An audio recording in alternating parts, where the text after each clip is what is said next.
शर्म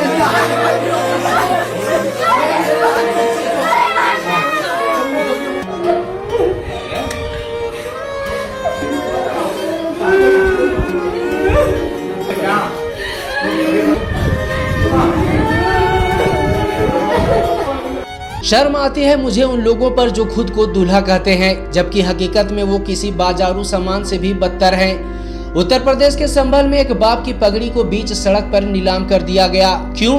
क्योंकि उस गरीब के पास एक स्कॉर्पियो और 10 लाख कैश देने की औकात नहीं थी। आज संभल की उस बेटी के आंसू आपसे एक सवाल पूछ रही है, क्या इस समाज में बेटियों की इज्जत एक लोहे की गाड़ी से भी सस्ती है? जरा कल्पना कीजिए, घर में शहनाइयां बज रही थी, दरवाजे पर फूलों की सजावट थी। एक बाप अपनी जीवन भर की कमाई को मुट्ठी में समेटे खड़ा था कि आज उसकी लाडली विदा होगी, लेकिन उधर दूल्हे के घर में सौदा चल रहा था। उन लालची भेड़ियों को दुल्हन नहीं स्कॉर्पियो चाहिए थी। जब बाप ने हाथ जोड़े मिन्नतें की तो इन दरिंदों ने बारात ही रोक दी। वो बेटी जो लाल जोड़े में सजी बैठी थी, जब अपने पिता के सीने से लगकर फूट फूट कर रोई होगी, तब उनके दिल में क्या गुजरी होगी।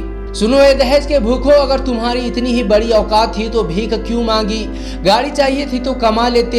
ये बाप की मजबूरी का सौदा क्यों किया? तुम मर्द नहीं हो, तुम वो कायर हो जो एक लड़की की डोली रोककर अपनी मर्दानगी साबित कर रहे हो। संभल के उस दूल्हे और उसके परिवार को मैं कहना चाहता हूँ, वो 10 लाख और स्कॉर्पियो शायद तुम्हें मिल जाएं, लेकिन उस बाप की बद्दुआ और उस बेटी की चीखें तुम्हारा पीछा कभी नहीं छोड़ेंगी। तुम्हारी आने वाली नस्लें इस कलंक को धोते धोते थक जाएंगी। आज संभल की ये खबर देखकर अगर आपका खून नहीं खौला तो यकीन मानिए आप एक मुर्दा समाज का हिस्सा है। कल ये आपके साथ भी हो सकता है। आज एक बेटी सदमे में है, एक परिवार टूट चुका है। पुलिस कार्रवाई तो करेगी, लेकिन क्या वो टूटा हुआ भरोसा वापस आएगा? क्या वो बाप दोबारा कभी किसी पर यकीन कर पाएगा? ये दहेज नहीं, ये समाज के माथे पर वो नासूर है जो हमारी बेटियों को जिंदा निगल रहा है। मुझे नहीं पता आप इस वीडियो को क्या करेंगे, लेकिन अगर आज आपने अपनी आवाज नहीं उठाई तो याद रखिएगा, अगली बार किसी और सौदागर की हिम्मत बढ़ेगी और किसी और बाप की पगड़ी उछलेगी। फैसला आपका है। आप इंसानियत के साथ हैं या इन दहेज के भूखे भेड़ियों के साथ? इस वीडियो को सिर्फ देखिएगा मत, इसे उन लोभियों के मोबाइल तक पहुंचाइए ताकि अगली बार किसी भी बेटी की डोली रुकने से पहले उनकी रूह कांप जाए।